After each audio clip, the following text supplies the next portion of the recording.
All right, time now for this hour's car review. I had a chance to drive the 2025 Jeep Wagoneer.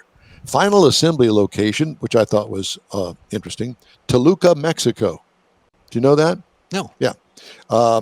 Available trim levels, the base, the limited, and the launch edition. It was all new in 2024. I had the S Limited 4xE, which is an electric two-row SUV. The L is the gasoline version. It's still a two-row in just the Wagoneer itself. Not talking about the Grand Wagoneer. That's a different vehicle with the same name. Standard SUV, Tahoe size, if you will. Seats, including the driver, 5. All new in 2024, as I mentioned. Sleek, narrow, 7-slot grille.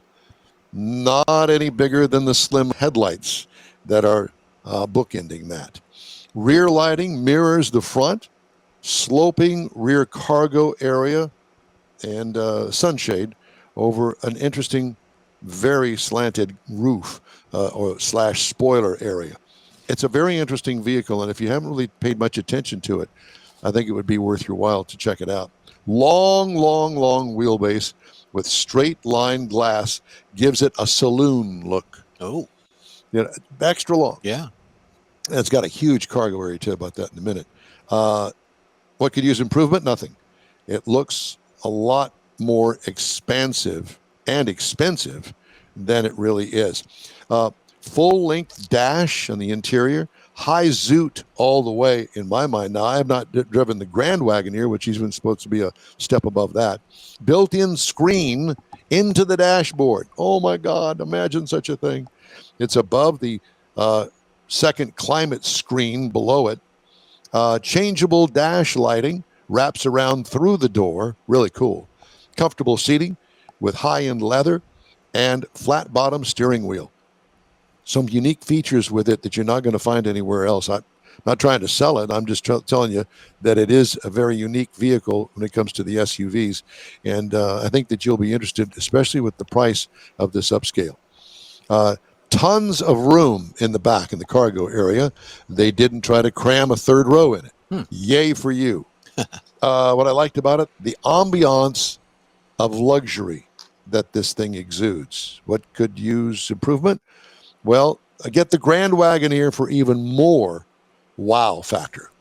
All right. Engine, electric. 2 powerful levels are available. Horsepower up to 600.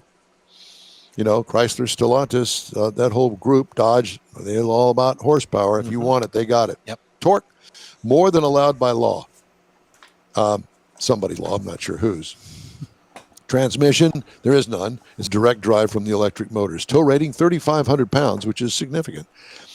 Miles per gallon, E, electric. City, 100. Highway, 85. 36 kilowatt hours per 100 miles. You do the math. I don't do that. I got 0.3 miles per gallon, or MPGE, over 400 miles. What I liked about it, up to 300 miles per charge, and I did get a charge, and I'll tell you about that. What could use improvement? Jeep also offers, as I mentioned, the L version, which is a gasoline engine, the Hurricane 6-cylinder. I'm dying to get a hold of. I have not had one of those yet. Looking forward to it, though. All right. Full-time, all-wheel drive, nice ride quality. It feels heavy, and it is. 5,667 pounds. So it does feel heavy, but as do most SUV electrics. Base trim price, $65,200. Prices tested $67,195. That's the shipping added into it. The base model price for this one, $65,200. The L starts at $62,945, which is a couple $100 less than the electric.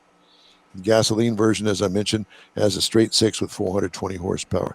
The Grand Wagoneer is more premium version. So I'm trying to do all of this research on not just the Wagoneer, but the Grand Wagoneer, along with the electric and the 6-cylinder engine.